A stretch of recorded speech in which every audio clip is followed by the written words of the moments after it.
কল্পনা করুন একটি শান্ত স্থির পুকুর। এটি ছোট বাচ্চা সেখানে একটি নুড়ি পাথর ছুঁড়ে দিল। পাথরটি ছোট, কিন্তু তার ঢেউ ছড়িয়ে পড়ল পুরো পুকুর জুড়ে। ঠিক তেমনি আপনার একটি ছোট চিন্তাও আপনার মস্তিষ্কের বিলিয়ন নিউরনের ভেতরে তরঙ্গ সৃষ্টি করে। আপনি আয়নার সামনে নিজের চোখের দিকে তাকালে বিজ্ঞান বলে এই চোখ এক অবিশ্বাস্য জটিল ভিজুয়াল সিস্টেম। কিন্তু সত্যটা আরও গভীর। আপনার চোখ শুধু তথ্য সংগ্রহ করে দেখার কাজটা করে আপনার মস্তিষ্ক।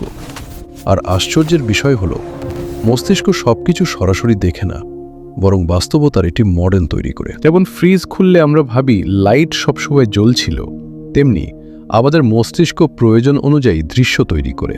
আপনি যখন স্বপ্ন দেখেন, চোখ বন্ধ, বাইরের জগৎ অন্ধকার, তবুও আপনি পাহাড়, সমুদ্র, মানুষ সব দেখতে পান।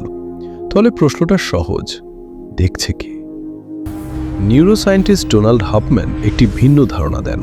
তিনি বলেন, আমরা বাস্তবতা দেখি না, আমরা দেখি তার একটি ইন্টারফেস। যেমন কম্পিউটারের স্ক্রিনে একটি আইকন, ওটা আসল ফাইল না, বরং একটি সহজ রূপ। আমাদের চোখও তেমন, এটি সত্য দেখানোর জন্য নয়, বরং আমাদের বাঁচিয়ে রাখার জন্য ডিজাইন করা। আপনি যদি অন্ধকারে দড়িকে সাপ ভাবেন, এটা ভুল হলেও এটি আপনাকে বাঁচাতে পারে। অর্থাৎ মস্তিষ্ক সত্য না উপকারী জিনিস বেছে নেয়। এমনকি আপনার চোখের ভেতরেই আছে কিছু অবজেক্ট যেগুলো আপনি কখনো দেখেন না, কারণ মস্তিষ্ক সেগুলো মুছে দেয়।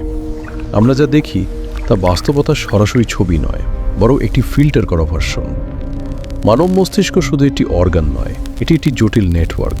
এই নেটওয়ার্কের প্রতিটি সংযোগ আপনার অভিজ্ঞতা, অনুভূতি এবং কাজের সাথে পরিবর্তিত হয়।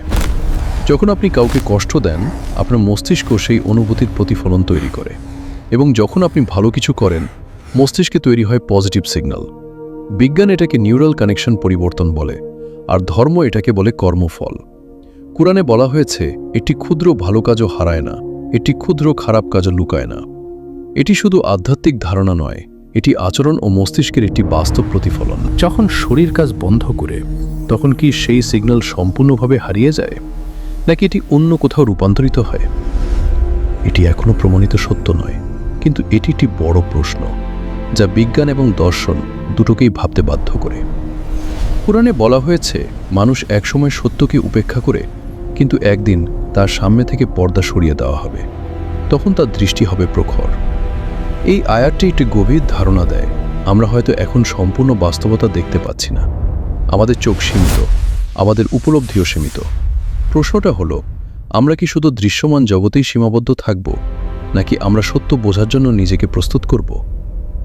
মনে রাখবেন, চোখ একদিন হারিয়ে যেতে পারে, কিন্তু সচেতনতা, উপলব্ধি, সেটাই আমাদের আসল শক্তি।